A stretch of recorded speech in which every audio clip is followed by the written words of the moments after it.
What is going on, golf fans? It's your boy Gsluke here with our round one, or I guess main slate live stream for this week's Travelers Championship. Going to break down what you need to know heading into lock, both for outright bets, PGA DFS, and of course for the prop side. So first off, welcome on in. You've got Jacob down there, Clay, Antonio, and Mark. Welcome on into the live stream. It's your time. You've got any questions, we'll go ahead and get them answered for you. We'll go through the weather, some DFS chalk stuff, a little bit of game theory, strategy talk. And then towards the end is when we'll go through the prop boards. And because I didn't have time for a lot of content this week, we'll probably be doing a little bit more of a deep dive on players, a little bit more of a deep dive on props than we typically would elsewhere. So we're going to go through things quickly. We're going to keep things on pace, but just wanted to welcome everybody into the chat. We've got Jacob who says, hope you had a lot of fun in LA. I absolutely did. Clay asked when I think Jordan is going to play next. Probably the Scottish Open. He'll likely go over there, right? Play that as a little bit of a warm-up before the Open, and then go to the Open Championship the next week. So that would be my guess, but who knows, Clay? Maybe he tees it up next week. Antonio says, what's up, Luke? Have I recovered from the Open yet? Still kind of TBD. I'm a little bit jet lagged. It's only a 3-hour difference, so it's really not all that terrible to deal with. More so just catching up on content, which when we get to the main slate, we'll be completely caught up. So I'll be a little bit happier on that end, but couldn't do a course breakdown, couldn't do like a fades and sleepers video this week. Just a little bit off for me, right? So, and the reason for that is I had to come back down to Florida, and then my flight got diverted to another city in Texas, actually. We had to stop because of real severe storms down in Florida. So it took me like 18 hours to get home. So that was fun. What's going on, Mark? We've got John down there. You're going to be at the Travelers this week, and you figure I might have been before. Where are the best spots to watch? Never been, John, but it's on my bucket list. Even before it was an elevated field, it had some of the best reviews based on players and spectators. It usually wins the award for like the quote unquote best event on all the PGA Tour every single year.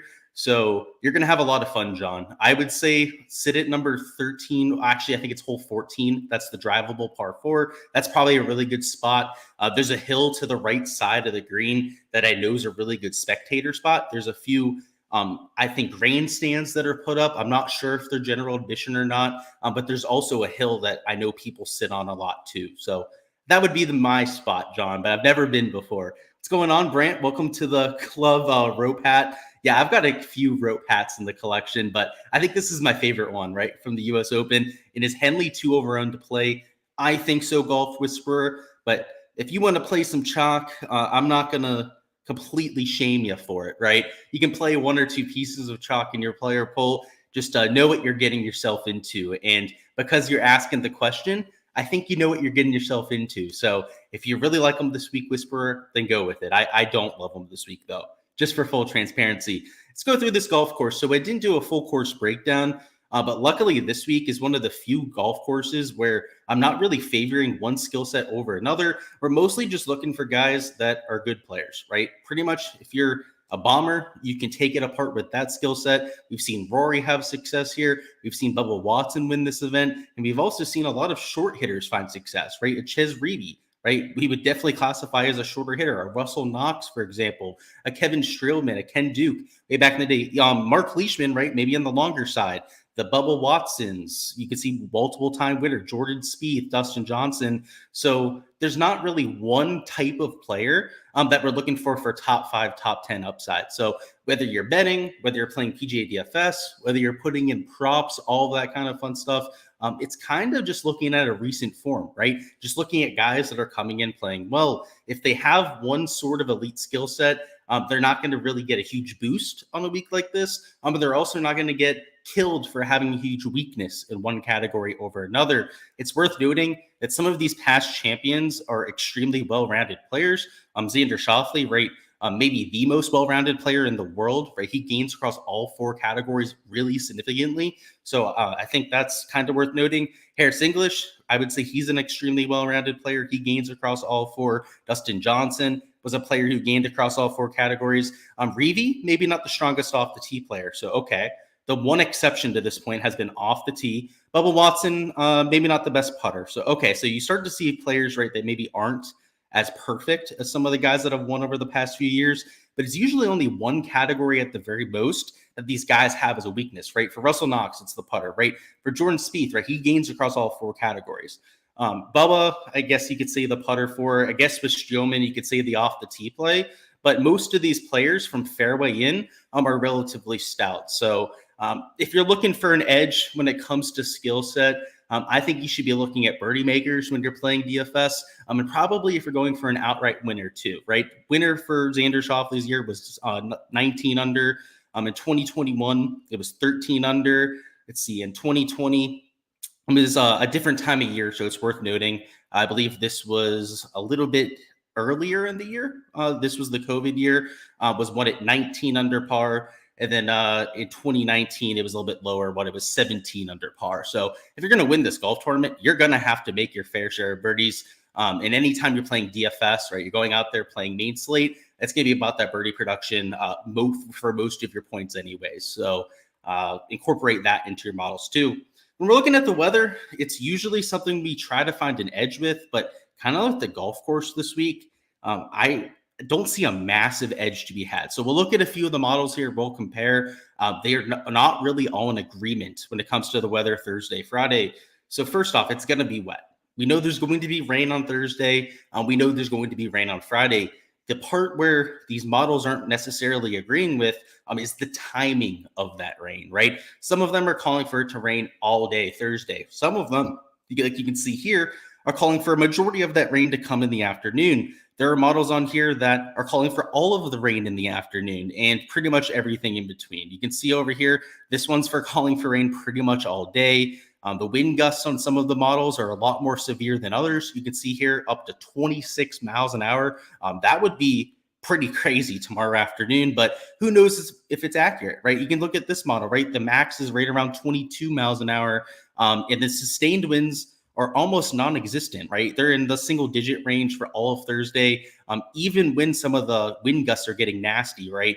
It's tipping out at like 10 miles an hour of sustained winds, which for these tour players, I don't want to say it's non-existent, right? It's not like they have to, completely ignore a 10-mile-an-hour wind, but they're used to playing in that for like normal baseline kind of conditions, right? It would be like a 7 to 10-mile-an-hour breeze. So I don't know if it's going to play more difficult because of the rain. I don't know if it's going to play more, easier because of the rain, because of how scattered these forecasts are.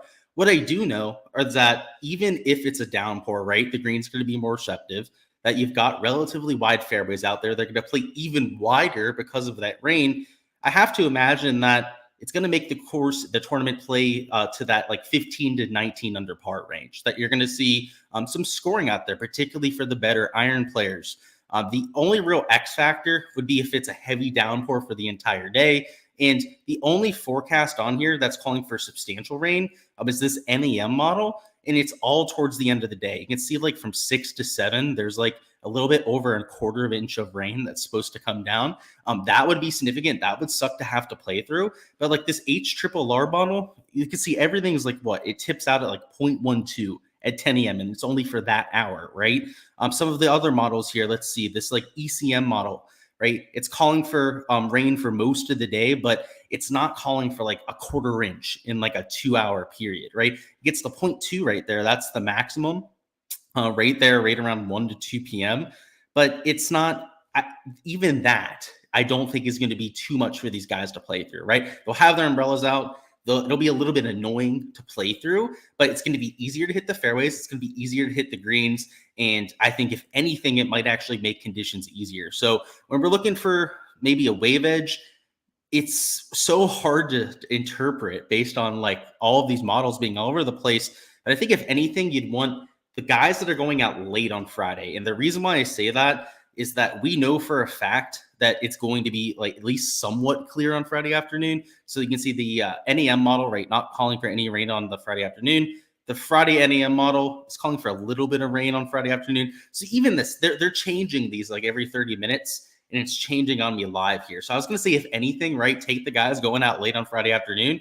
But now based on some of these, you could say, if anything, well, the guys going out early on Friday. So To me, there's not really a clear edge to be played. And on a week like this, I usually like to play both waves, which sounds crazy, right? But I do it, especially because I play 150 lineups.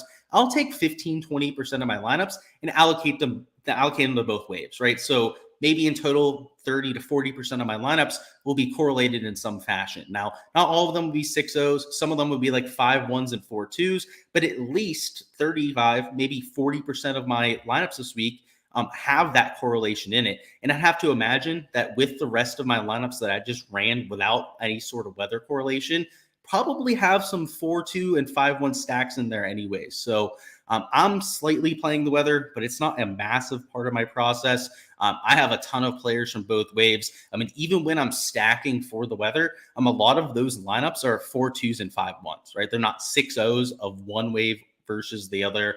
I'm not a huge weather edge guy, right? Typically, these are like, half a stroke to a stroke advantages. Sometimes they're more significant, right? Down in Texas, we get sometimes 1.5, 2-stroke advantages, major championships, right? Because the conditions are so hard to begin with. You can see a larger edges at those sort of events. I'm not sure if you're going to see this here. It's just too hard to read when that's going to happen. It's like, which one of these models do you trust the most, right? Typically for me, it's this HRRR model, and both waves are going to have some sort of shitty conditions, right? Because if you're looking at this HRRR model and it's your, top model here, right? The conditions tomorrow morning look pretty decent, right? It might rain a little bit, which I think will help them, but it's not raining for the entire period. And then in the afternoon, you get screwed by the rain on Friday afternoon. Whereas, right, if you're the PM wave on Thursday, we know you're going to be in, rain for like 4 hours. It's nothing crazy, right? But like you're in the PM wave, you have slightly higher wind gusts, and there's some annoying rain out there. And then you have the morning wave the next day, which is slightly better. So like it equalizes out, right? Whether you're in the morning or the PM wave, you're going to get that sustained rain in both waves, and then you're going to get slightly higher wind gusts in one of the two waves there too, right? Even when you have the better conditions, you're still going to have, 16 to 17 mile an hour wind gusts. The quote unquote better conditions for the other wave, right? Friday morning, right? They're going to still have, by the time it gets to like 8 a.m., 13 to 17 mile an hour wind gusts. It's just, no matter which way you splice this up, it's hard to read. It's hard to find an edge for any specific wave. And if you're going to do anything, right? I think if you're a 150 maxer, just play both waves. Take whatever percentage of the lineups that you want to allocate towards this correlation and run with it that way. I wouldn't overthink it. I wouldn't only play guys from one wave or the other. It's just too much of a toss-up to me. Let's catch up on chat. Let's go through DFS. And then, like I said, guys, we'll be going over props afterwards. Let's see. Paul Johnson says, hello, Lucky Luke. Don't know if I'm super lucky. I've been getting screwed on props lately. Still making money, but I should be doing a lot better, especially considering some of the props we've been getting. But just getting plans to come over here for the last major.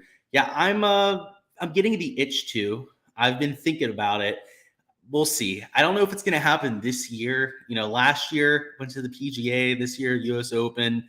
I might make it like a yearly thing to get to one major. And then hopefully the final one will be the Masters, which will be the hardest one to get to. But that's the plan. So we'll see, Paul. That golf course over there, it might get me. We'll have to see. Maybe if you keep throwing me the bone on it, I'll bite on it. Pete says, do you have any rainmakers? I don't play rainmakers for the most part. I might get around to it eventually. Looks like a lot of people are having fun with it. I've only heard positive reviews. The only negative reviews I've heard are that it's time consuming, that you kind of have to go all in to take advantage of some of the rewards. But I've heard that it's a lot of fun, right? Even for people that are just kind of dipping their toes into it.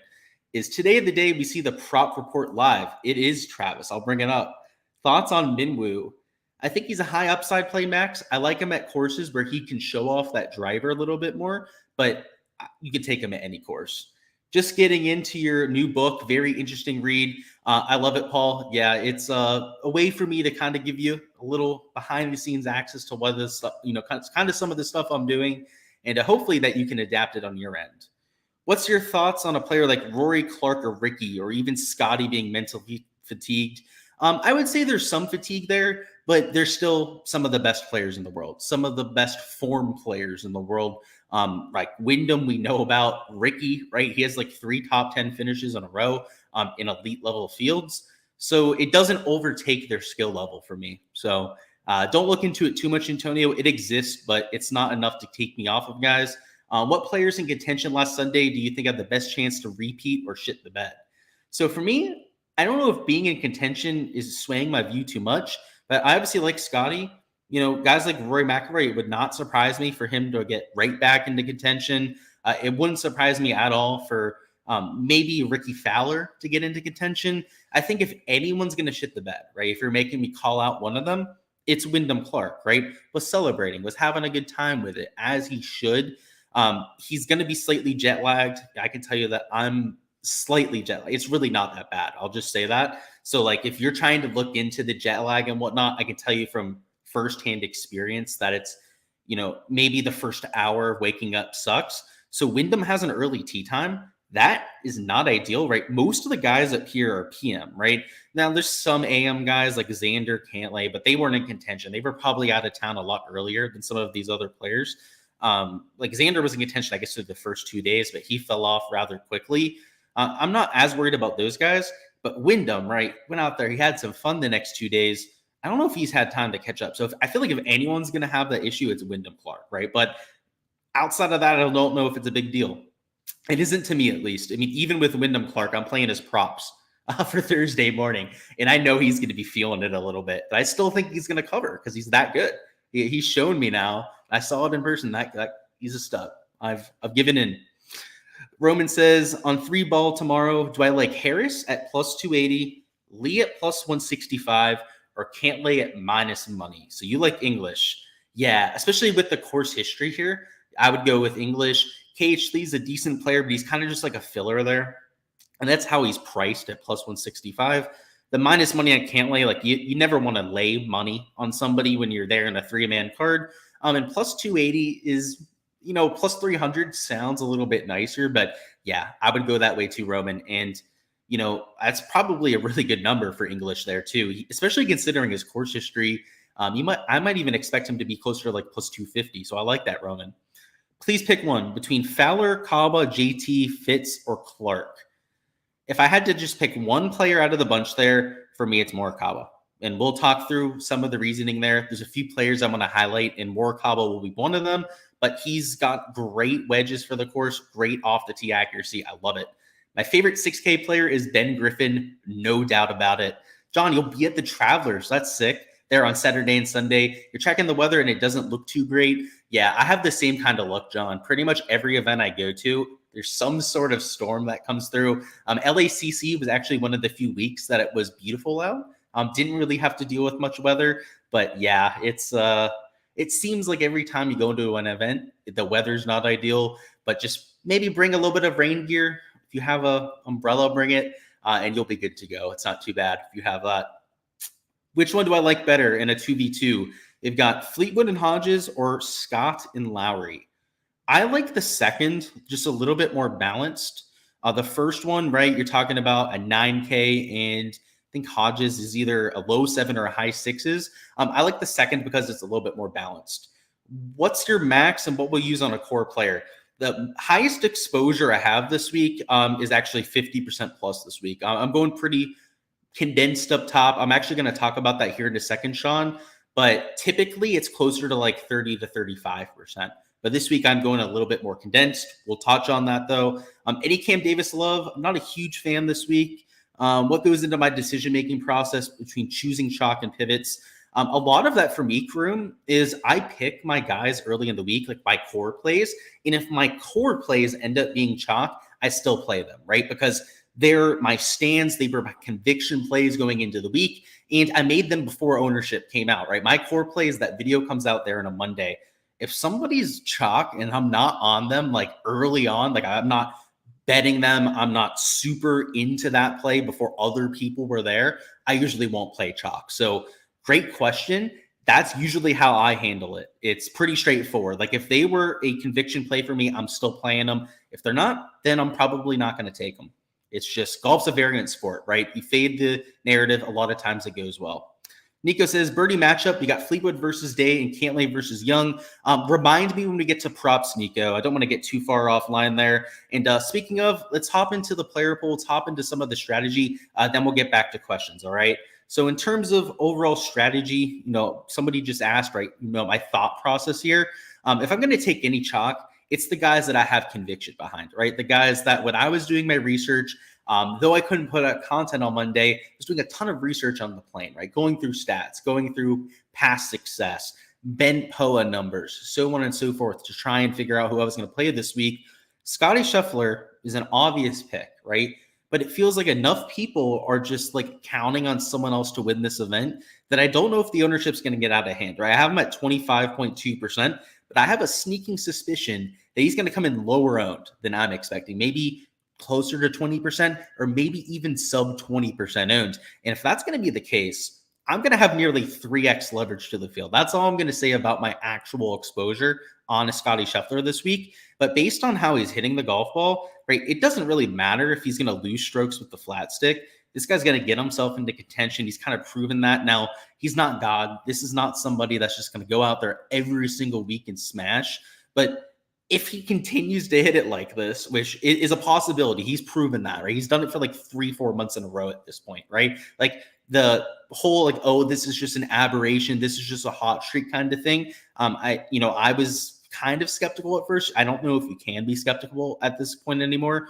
When he even just catches like a normal week with the putter, like he's winning the golf tournament, and he hasn't done that lately. And he's really not that bad of a putter historically. You can see on the surface, you can see he's a slight gainer on the surface. If he goes out there and does that this week, he wins this by like 5 strokes. So I'm playing Scotty. I'm playing him in a lot of lineups. I'm not just matching the field on Scotty this week. I am getting well over the field on Scotty Scheffler this week. So you can fade him. You can say that he's the highest owned player on the slate. But based on my ownership projections, and if you're on the Patreon, guys, right, you can download this. Everything that blacked out is there on the Patreon page version. He's not that much higher owned than like Rory. He's got a pretty decent gap on guys like a John Rahm, Xander.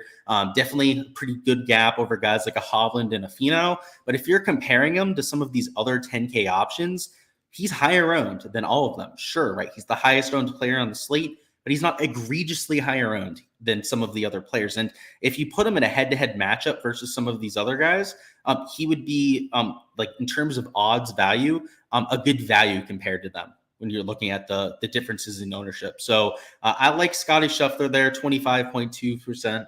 Definitely going to be chalky, though.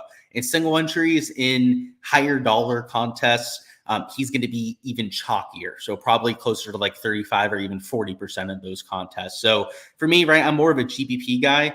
I think in GPPs, he's going to go well underrepresented. I think that people in those contests are kind of hardwired to go out there, take these pivots. They've been, spoon-fed that narrative for the last 2-3 years at this point. Pretty much every tout, myself included, right? All we talk about is getting different, getting leverage, so on and so forth, to the point where in these large field tournaments, right, you have just tons of entries to play against. A lot of times, like the just smash, really obvious kind of plays like a Scotty Scheffler sometimes go underrepresented. So that's going to be an ownership number I have an eye on, right? I have him at 25.2%. That's where I think he'll likely come in. But if he came in lower owned than that, I wouldn't be that surprised. If you can make a case for any one of a Rory, a John Rahm, and a Xander, I am playing one of the three. I can tell you that much in terms of my exposure there. But we got to keep a little bit behind the paywall there too. So if there, is a form there that you like, if there's a course fit of the three that you think is going to play well at the Travelers this week, like I said, there's not really one skill set to get it done here. Then take them, use them in your player pool, get 2x leverage to the field, and then move on and feel pretty happy about it. Alrighty, so in terms of Cantlay, I'm still there. He's also a player that I'm getting well over the field on this week. $10,200. He's got insane form here. I mean, what is it? It's like all top 15s. What? Yeah. T15, T15, 11th, 13th, the last 2 years. Just very good consistency. Hasn't won the event over the last 5 years, right? He did shoot I believe it was a 59 at this golf course when he was like 18, 19 years old. way back in the day. Clearly likes the place, clearly likes Bent Poa. It's not just this golf course. He's played, I believe, well, at least putted well at the Rocket Mortgage before, which I think was a fair amount of years ago, but it's still included in the sample size here. 21.2% owned, so kind of like a Scotty. A lot of people are getting there. But what I like about Cantlay is that he's having a lot of these solid top-end finishes, right? T14, T30, T9 finish without the super hot putter, right? He's gaining to the field, but only gaining 0.4 strokes per round. Patrick Cantlay is capable of gaining up to 2 strokes per round with the flat stick. We've seen it before when he wins in the past. When he'd go out there, he'd gain like 7-8 strokes at the flat stick and then gain like maybe another 7-8 total with the tee to green play. Of late, he's been capable of going out there and gaining close to 10 strokes with the tee to green play. And, that puts him closer to the range of, having to maybe gain 2-3 strokes less with the putter to go out there and win. If anything, Cantlay has a much easier path to the top end of the board than he's ever had in his career before. So hopefully whatever's happening with the putter of late can kind of rebound. You can see on Bent Poa, right? He's 0.22 strokes better than what you've seen for his 36 round baseline, which the reason why I throw this on here, I get a lot of questions about it. I know it can be a little bit confusing, but when this is a positive number, right, that means that their baseline on the grass that they're playing this week is better than what we've seen for the past 36 rounds, which for a lot of players is a pretty sizable sample, right? It's usually like 3-4 months of data that tells us that based on that, track record over the last 3-4 months on this surface, we can expect them to putt a little bit better than what we've seen over the last 3 to 4 months, which means that this week, maybe they have a better chance of having that spike week, right? That's how, regression to the mean works. It gives us an idea of a player's familiarity, right? Maybe how comfortable they are in a certain type of grass. That's favorable, not just for Cantlay, but you can see up here with Scotty Scheffler, right? He's a third of a stroke better on this surface too. So it's worth noting, right? Not just how good someone is on Bent Poa, but at least per my analysis, is something that I've always done when it comes to my modeling, is to look at the difference compared to their last 36 round baseline. I think it gives you a good idea of their trajectory. You can see that Rory really likes the surface too, so that's kind of worth noting. And then Tommy Fleetwood down here, right, is 0.64 strokes better on the Bent Poa surface. That's something that is extremely favorable to those sort of players in my modeling. I love Colin Morikawa. I talked about him a little bit earlier. He is somebody in this 9K range. Almost said 7K, getting way ahead of myself there.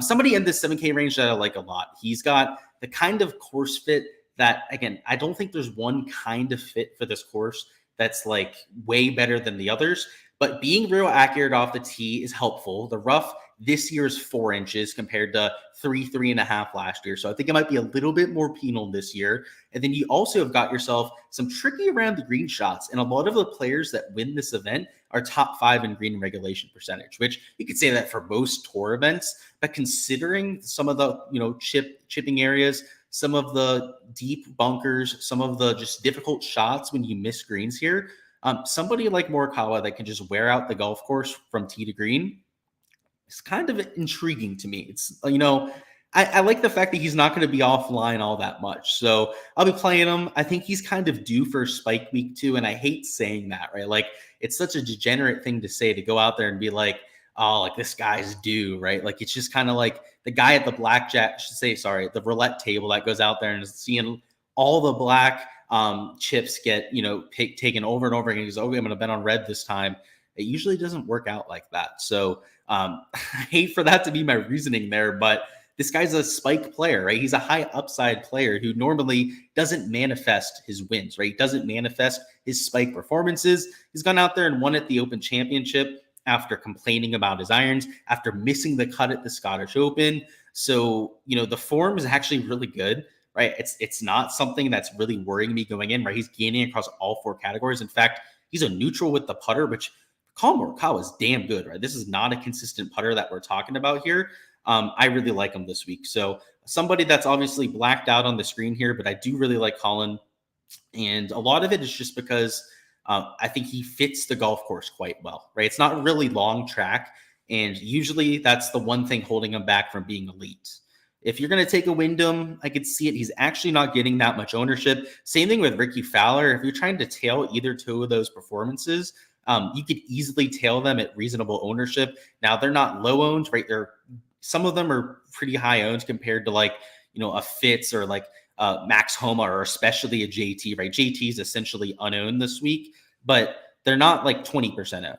If you took them in 25% of your lineups, you would be well over the field on a Clark or a Ricky Fowler. So worth considering if you want to tail that. I don't think it's the worst idea there. I think a lot of that is narrative based for why a Clark and a Fowler are a little bit lower owned. Max Homa, I really like this week too. He plays well at these shorter, kind of more, layup courses off the tee. From fairway in, Max Homa is one of the best players in the world, so that makes sense. If you're looking for leverage, JT's your guy. He's pretty much unowned, which I get considering the form. Sungjae Im, same thing. He's also relatively low owned. Now he's getting a little bit more steam than JT. A lot of just the public narrative on GT has really started to turn over the last few weeks. So I think that's why his ownership is as low as it is. But Sungjae kind of getting trashed there too. So don't really, I'll just tell you, these two very intriguing to me as pivots down there in the 8K range. And again, if you're looking for low ownership, players that can definitely spike, those are the kind of guys that you want to include. Hideki, still love as a core play, only 12.5%. Shane Lowry, I've got it 7.8% owned. So both of those are coming in well low owned for me. And your chalk down here, it's worth noting, is a Tom Kim, a Siwoo Kim's relatively high owned. You got Mega Chalk and Russell Henley, and a good amount of people that are playing Harris English too. So it's predictable chalk. You've got Tom Kim coming in on a heater, right? Everyone knows to play Tom Kim at short courses, so he's nearly 20% owned. We've got Siwoo Kim, who also plays well at these short positional tracks. He's also getting close to nearly like, I think, 16, 17% ownership. Russell Henley's almost 20%. And Harris English, I believe, was close to the 15% mark the last time I checked. So for me, this 7K range is where I try and pivot from chalk. I know, we had that question before, how I navigate chalk in my personal player pool. A lot of this 7K chalk is chalk that I'm looking to fade, right? The 7K range, it's hard to find consistent players to begin with. And when, even at the top of the board, I'll just say that, right? 8, 9, and 10K range, the chalk up there is hard to navigate, right? It's hard to finish in the top 5, top 10 of a PGA Tour event. So if someone's going to be 2, 3, sometimes 4, 5 times higher owned than the guys around them, it's usually a pretty easy fade to go out there and make. So it's worth noting who some of those names are, right? And the highest owned of all the bunch here are Tom Kim and Russell Henley. They are just egregious mega chalk this week that I can tell you definitively that I won't be on. We'll go through some questions, and then we'll go through some of the value plays that I'm taking. Of course, I did throw a value plays video up there towards last evening, but a few others that I want to point out as well. Let's see. PD says, thoughts on Thor Bjornsson? Super cheap. He played really well here last year, nearly won the golf tournament, actually. Got off to that scorching start to his final round on Sunday. I think he's all right. Like, if you're taking him as a flyer, I think it's okay, like 4 or 5%. Yeah, I don't know if he's gonna go repeat. He hasn't really played that well since then. If you're gonna do a British Open, don't waste it on Royal Liverpool. Wait for St. Andrews or Carnoustie. Yeah, we'll see. It's a little bit last second too. I spent a lot of money on my LA trip, so we might have to budget it out for next year. I could go, but it would be another pretty penny, right? Because we're doing it last second. I'm sure the flights would be a lot just through the roof at this point. One and done, we've got English or Bradley asking for a friend. Okay, well, tell your buddy if you're at one and done that if I was only down to those two players, which, you've used a lot of the top end talent, then I'd probably go with English. Do I like Harry Hall? Of course, your guy, Dylan Wu. I love Dylan Wu. Harry Hall, maybe not as bullish on, but I like the putting. And, the Travelers can kind of turn into a putting contest. So I don't hate the play whatsoever. Not a huge merit guy. He hasn't really shown us that much of late, right? Let me confirm that with the recent form. I haven't been tracking the guy because he's been, for lack of a better word, kind of dreadful this year. And that's just how golf is, right? There's a lot of ebbs and flows to golf. Oh, I should have put more than just MER in there. There we are. So 141, he's gone, 3 missed cuts straight. Yeah, he's got to show me something first, man. He's got to show us some sort of, sign of life at this point. Merritt's been pretty bad for quite a while. Are you playing Young or Finau? Playing both of them. Mark, you said Lowry or Henley? Lowry for sure. Do I play my core in every lineup or do I pick a few and mix and match? Core or not in every lineup. Usually I'll have at least one core player in almost every lineup that I'm playing. I can tell you with my exposure to a Scotty and a Cantlay, and there's pretty much one core player in all my lineups, but I play 150 lineups. I play this week, it's 40 plus players in my player pool PD. So no, they're not in every single lineup. Chris says, are you going crazy for going back to JT and Sanjay? You're not going crazy, but know what you're getting yourself into, right? You're taking guys that are just in dreadful form that we know have spike ability. Now, it's not likely for them to spike that, but if they do, you're going to have the nuts player at a third, sometimes even a fourth the ownership of some of the guys around them. And it's going to be a lot easier for you to get to the top of GPP. So it's a calculated gamble that is highly risky, but also has a lot of reward. Running 20 lineups beat boss. How many players should you have in your pool? So depends on how aggressive you want to be. But if I was playing 20 lineups, I would probably have like 12 guys in my player pool. I would mix and match and, 20 lineups, right? It seems like a lot of lineups, but it's really not all that many, right? So I would condense my player pool down and, I would take maybe like 4 guys, maybe 5 guys from $8,000 plus. And then I would mix in 7, 8 guys, let's say, from the 7 and 6K range. That's how I would do it, Beat Boss. I think a lot of people, with 20 lineups, sometimes try to play closer to like 15 to 16 players. And you can do that too. So it's kind of dependent on your personality there. Matthew says, if you start Scheffler Cantlay, do you drop down to the 6K and try to hammer the low 7s? I have both kind of builds, Matthew. I don't have a ton of Scheffler Cantlay lineups. I think of last check, it was like 15% of my lineups have both of them together, but it's doable. And especially because of some of the 6K guys that I like I love Ben Griffin, right? He was in my value plays video, but there's quite a few guys, even towards the bottom end of the 6K range, that I think are live at this golf course that make it pretty easy to get to a Scotty and Cantlay together. So I have both kind of builds. The lower 7K range is also stacked. So that's not all that bad either. And even the top end of the 6s, like $6,800, $6,900, a lot of golfers there that I like. Thoughts on Hardy, Long, and Sig? I think all are pretty decent pivots down low, right? They've got no ownership. They're all super cheap.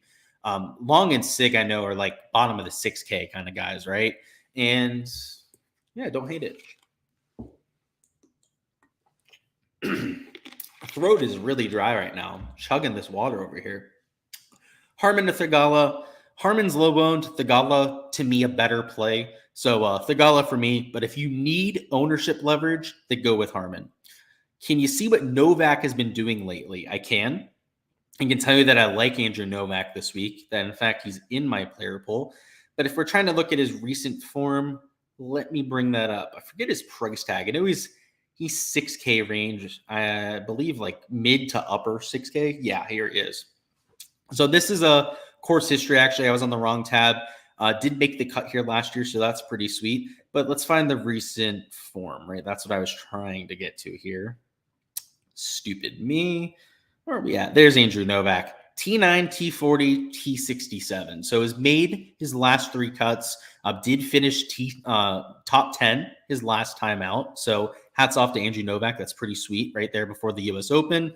So if you're looking for a guy in good form, right, you can get to him. I can tell you that I'm getting there myself, but he's far from a lock, right? Don't be going crazy on somebody like an Andrew Novak, but the form's definitely there. And let's look at the shots gained, I suppose.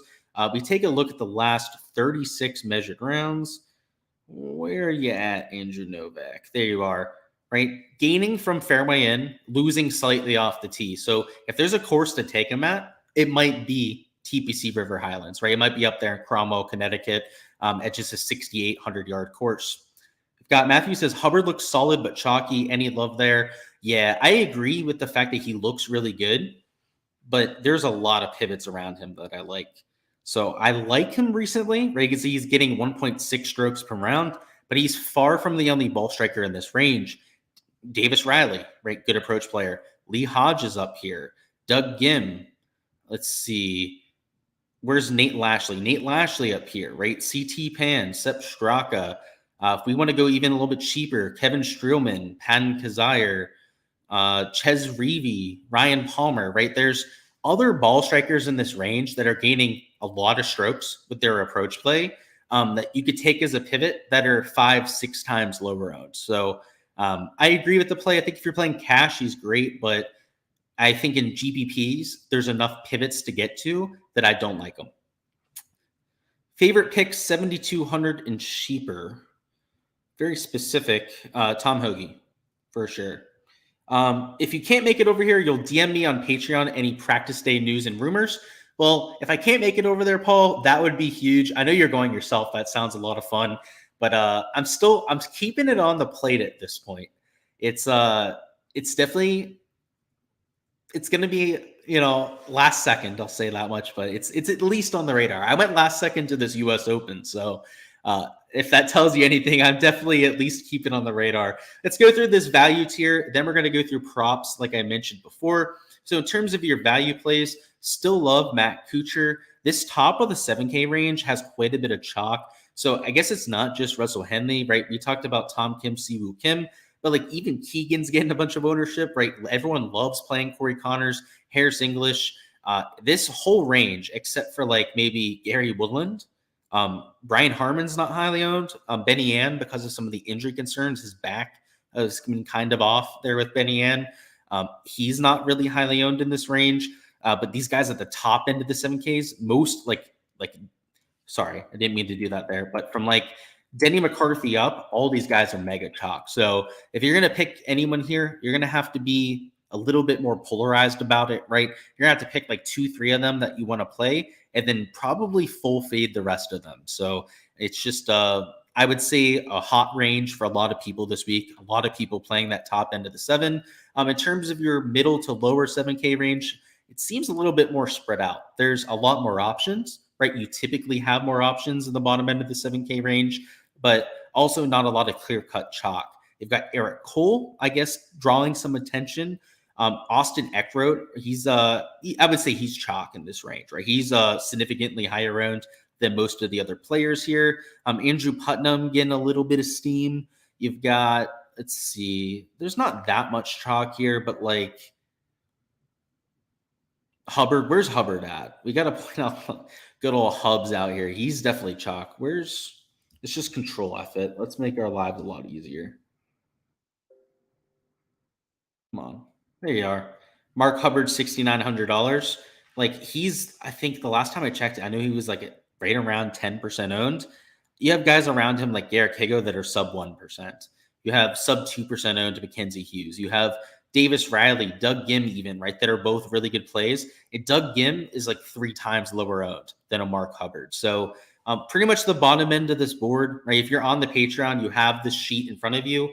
You'll see my strategy, right? Fade the chalk, take pivots around them that are playing similar, if not better golf, and round out your player pool that way. I'm pretty spread out down here. I'm still playing a Ben Griffin down here. He's by far my favorite value this week. I've got him at 1.7% owned, so that's gone up a little bit, but still he's sub 2% owned. And I've got guys the whole way down to like $6,200 in my pool. There are players down here that at short tracks have flashed that top end upside before. A lot of them are good wedge players, and a lot of them are exceptional putters on this bent POA surface. So if you're going to go down there, try and find a few. It's probably the best way to identify them. Scott Stallings, worth noting, is from the Northeast. If you're going to run with the area narrative, I guess he's your sort of guy. Also worth noting that towards the end of last year, that guys like Scott Stallings were posting top 10 finishes like every other week, right? So like this is a guy that flashed that upside. I'll give you like one of the guys down here I'm playing, right? Scott Stallings is one of them, right? Like a guy that's been there before, has shown that he can be that top 10, that top 15 sort of player. And I think it helps that he has the local ties. I think it helps that he is familiar on Bent Poa, right? You can see he's nearly actually a little bit more than half a stroke better per round on Bent Poa. Maybe worth exploring. He's a good wedge player too. Maybe worth considering too. But like I said, guys, the rest of my picks, the rest of my projections, all my ownership, so on and so forth, is posted over there on the Patreon page. So if you're wondering my whole player pool, all the 40 plus players that I'm playing in my set of 150, that is the spot to check it out. In terms of weather, I'll just reiterate for anyone that just popped in, it looks like there could be a really an edge to either wave out there. So I'm playing about 15% of my lineups in both waves with some sort of correlation. So it's kind of a toss-up for me. And the course is kind of a toss-up there too. So it's I don't know. It's not maybe not the biggest edge when it comes to the PGA DFS this week, but sometimes that's just how it rolls. Okay, so we're going to hop into props. Just a minute here. Last thing I want to touch on are some cash plays. We're not going to do the whole lineup construction thing. I think I did a pretty good job on touching on lineup construction as we went through our player pool there. But I do want to point out some of my top cash plays. If I was playing cash this week, I would start with Cantlay. Now, you could go with Scheffler, right? He's been super consistent. The issue for me is salary, right? He's $11,300. I try and be a little bit more balanced about it. I like going to potentially a Hideki in cash. You can go to a Sahith Theegala here. I think that he makes sense there. Tom Kim, though I don't love him in GPP contests, would be one of my top cash plays of the week. Russell Henley, he fits this kind of build. Let's see, and let's throw in one more kind of chalky play here in a Tommy Fleetwood. These four players, love the projections, love the course fit, and a lot of cases here, not all of the cases, right? Pretty good course history as well. These are the kind of guys I'd be looking at in cash, and a few of them are in my GPP pool, right? I like Fleetwood this week. You guys know that I'm playing quite a bit of Patrick Cantlay, but a few guys like Tom Kim, Russell Henley, if you're looking to play guys that like, if you like all the chalk, like if these four guys are your top plays this week, don't play in a GPP, right? Take those four players and toss them in a cash lineup, right? You still have $7,300 left on average for your last two spots, and you can easily round out a lineup that way. Something real competitive and have your sweat that way. So just, a lot of times I've heard people, I'll give credit where it's due. Degenerate 75, I think was the first place that I heard this before, right? Is like make your player pool, then figure out what you're going to do. If you're taking all that chalk, if you find yourself doing that, just play cash or something like that. I'm not a cash guy. I'll never play cash. That's not my thing, but I guess worth noting out there. And like I said, Degen's the first one I heard say that before. I don't remember what piece of content it was. It was a while ago. I remember hearing him saying that. It might have been in one of the pieces of content that me and him were shooting together that he mentioned that. But that's especially true this week. Like if you like a lot of those chalky players, like you could throw Scotty into that too, right? If Scotty was one of those four players that you really like this week, then just play cash because like everyone else is going to play them, right? If you're going to play Scotty and be in a GPP like me, you're going to have to pivot in this 8K range, right? That's where like if you start with a Scotty, this is where like JT or like a Sun GM, right? If you wanted to start with a Scotty, then a JT or a Scotty, then a Sun GM here, then you can get away with that kind of a thing in a GPP. But if your ideal start to lineups is like Scotty and then getting to Cantlay, then you might want to consider the cash side of things. In terms of props, we've got ourselves a healthy board out here. We've got all the props up here on Prize Picks and quite a few bumps that have happened, unfortunately. So there's a little bit of value on both sites left. So we'll go over that right away. So nothing moves here, hopefully. It was a lot of green regulation props on Prize Picks. So the value of being on the Patreon, of course, right, is to try and get a lot of these before bumps. So there's a lot more value that was had on there for a lot of us that were there. But I still think there's a lot of value with these green regulation props. The average last year was, what was it? Let's find 2022 was 71.6% in terms of greens regulation. It's supposed to rain tomorrow. It's supposed to be really humid out there in Cromwell, Connecticut. So we know the greens are likely going to be pretty receptive, right? Probably at least as receptive as they were last year, if not more receptive. And the average was nearly 13 greens of regulation. It was like 12.88, if memory serves me correctly. That means that guys like a Fleetwood here, a Wyndham Clark, and a Ricky Fowler are projected below the field average when it comes to green and regulation, despite all three being unbelievable on approach, right? You're talking gaining close to a stroke per round for Wyndham. Tommy Fleetwood, I believe, gaining over a stroke per round on approach. Ricky Fowler also gaining over 0.8 strokes per round with the approach play. Nearly elite level stuff, right? Some of the best iron players in the world over the last 3-4 events that are projected below the field average. So I took these three. I think they're smash plays. I mix and match them in a bunch of two-man $100 power plays. And if they're still there at midnight, which is still like 4 hours away, I'll likely be playing them in a few other cards together too. So I think it's good value. This whole board, right? The guys at 13, like if I was going to add to this, like a Victor Hovland, right? I'm not even against playing like a Hideki, maybe even a Sun JM. These are all the sort of guys that I'd probably take at 13 greens. Remember, the average was like 12.88. Guys like a Hovland, a Matsuyama, a Sun GM, right? Some of the best iron players, some of the best highest green and regulation percentage players that we have in the entire world project at least a green better, if not like a green and a half, 2 greens better per round. So I think there's a lot of value to be had on that green and regulation board, especially if it's going to play soft because of some of the rain. So my top three, like the ones that I actually have posted on Patreon that I've taken myself, are these three.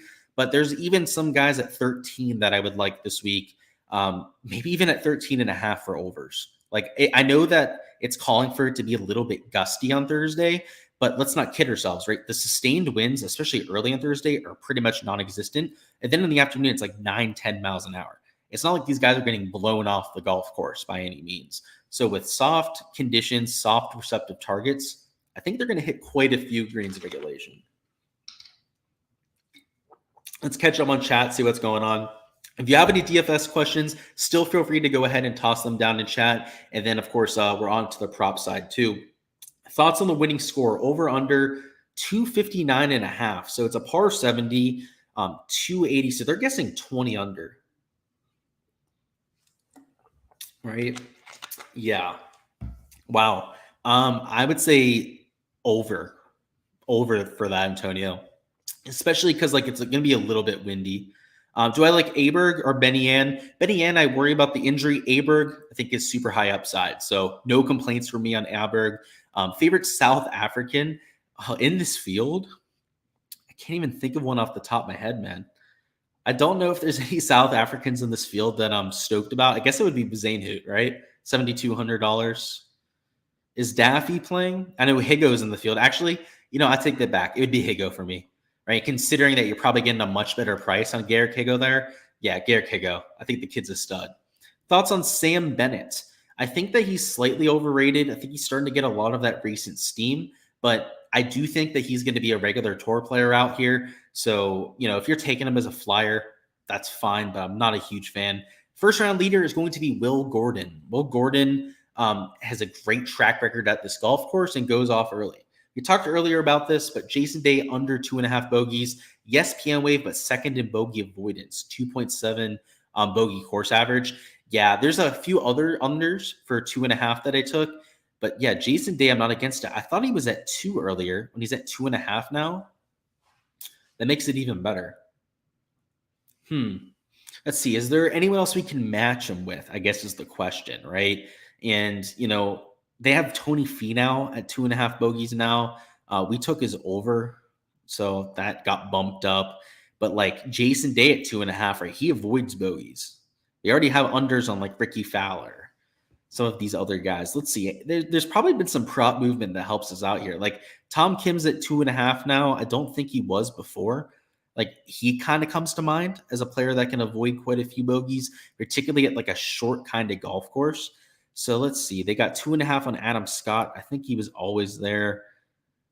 Let me see. Let me bring up some bogey avoidance stats and let's go through it together here because I know towards the beginning of the season that Tom Kim was a bogey avoider, that he was somebody that was pretty good at staying away from those. I'm not sure if it's held up. So we'll double check that. We'll circle back on that. We brought up the Champions Tour stuff. Well, that's not what we wanted. Okay, let's just go through the main page of PGAtour.com. So while I do so, If he ends up having still pretty decent bogey avoiding stats, I'm probably going to take him even in the PM wave too, right? I know you mentioned that it's still going to be soft all day. So let's go ahead, share our screen. We've got the bogey avoidance stuff up. And Tom Kim, right? He's still number 11 on tour. This site can be hard to navigate, but yeah, he's still number 11 on tour in bogey avoidance. Yeah, sign me up. And what's Jason Day? He said he's number 2 on the list. Yeah, he's number 2. There we go. We got a stream slip. A lot of the other stuff that we took already got bumped. Well, these two, they're not going to be bumped by the time that we can do that. So we'll take them here on stream. Under 2.5 bogeys or worse. Make sure you're not taking birdies or bender unders. I've already seen a few people make that mistake over the last few weeks.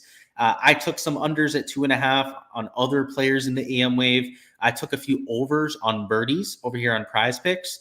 But that was when the elite tier guys were at 4.5. We had like 4.5 on a Rom, a Cantlay, a Rory, a Scheffler. Even on guys like a Xander Schauffele, we had 4.5 birdies, but those are long gone. So that's why instead to, stick to these green and regulation props. That's why we took the bogey props over here. There's just been too much movement. Like I even had over on Rory bogeys, but he was at 1.5. Right now he's at 2 bogeys. There's been a lot of movement. There are still props that are over there. So if you are looking on the Patreon page, not everything has been bumped. I can tell you firsthand, just like looking at the board right here, that there's still probably a good 2-3 slips that you can still take. Not everything is moved. We did have Scotty Scheffler under 5.5 bogeys. Now he's at 5, right? So I probably wouldn't fade that anymore.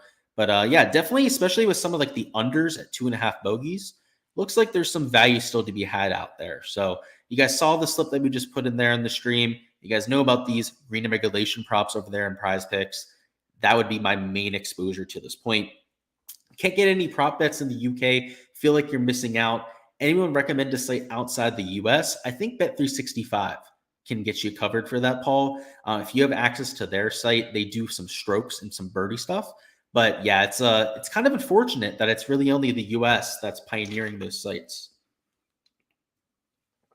A flyer for me, it's like a flyer horse or a flyer bet that you're taking. It's just you're taking a chance on something. It's an outside kind of shot kind of guy. For me, a flyer is like a 3 to 5% owned guy, a guy that I'm just throwing in a handful of lineups. Appreciate you, Beat Boss. Thank you for stopping by. Of course, guys, if you're on your way out, hit that like button on the way out. Because we're caught up, we're back in Florida. We will be doing showdown stuff for rounds 2 through 4. So stay tuned for all of that. Looking forward to it. Do I play strokes for Underdog? I do all the time. It kind of depends on the pricing. I don't think I played a bunch of strokes for this slate, though. You know, a lot of bogeys got bumped because the rain is hard. Yeah, who knows? Who knows? I'm digging it up though, right? We got better props now for Jason Day and for Tom Kim. I'll take it. Poston was second last year, but recent form not there. Yeah, I'm playing him because of that second place finish. But yeah, the form has not been nearly as good. He was playing a lot better last year. Are these par fives easy or tough? They're both pretty easy. They're not really cakewalks either, but yeah, they're definitely gettable.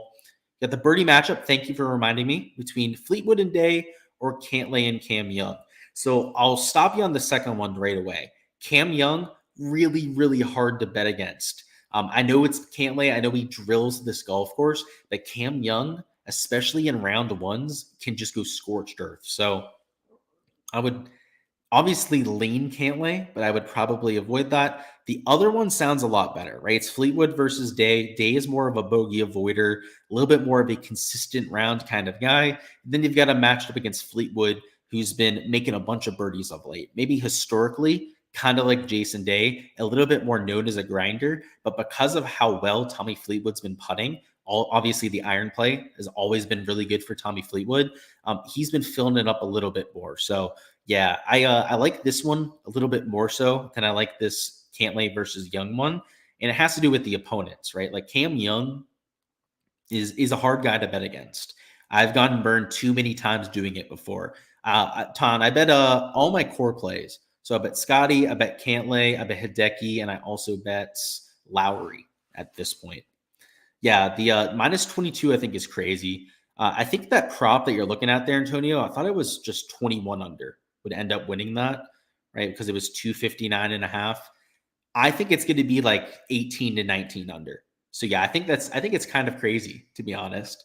I think that there's a decent amount of value for that over, to be frank with you. So let's go ahead and end the stream there, guys. I appreciate everyone for stopping by, enjoying this hour with us, getting ready to go out there and crush it. Like I said, we will be doing showdown streams for rounds 2 through 4. So make sure to keep an eye out for those. Whenever play ends, probably a half an hour, maybe an hour after that, we'll be going live, going through what you need to know to take on that single round slate, and of course, a lot more prop stuff. Round 1, a lot of stuff gets bumped. So if you're not on the Patreon page, a lot of times it's really easy to miss out on the content, the props and stuff. So as per usual, right, especially like with the main slate stuff, if you're looking to get access to that, please, I implore you, join the Patreon page, right? It's the best way to get access to that. I know it's annoying to have a paywall for that kind of stuff, but I have to do this for a living, right? I've got to collect there at some point, but also to make it more selective so that not everything just gets bumped before you can play it, right? Because it's behind a paywall, it has a little bit more shelf life. You can go out there, actually get a lot more of those plays. If I posted them to just everyone out there, there would be next to no chance to get them. So it's got a little bit of a dual benefit, right? If I gave everyone my entire player pool, right, the picks wouldn't mean as much because it'd be higher owned. There's a lot of reasoning that goes into that. So check that out if you're looking for all of that. I appreciate all of you guys, all the support like I was talking about. Let's go out there and take on this week.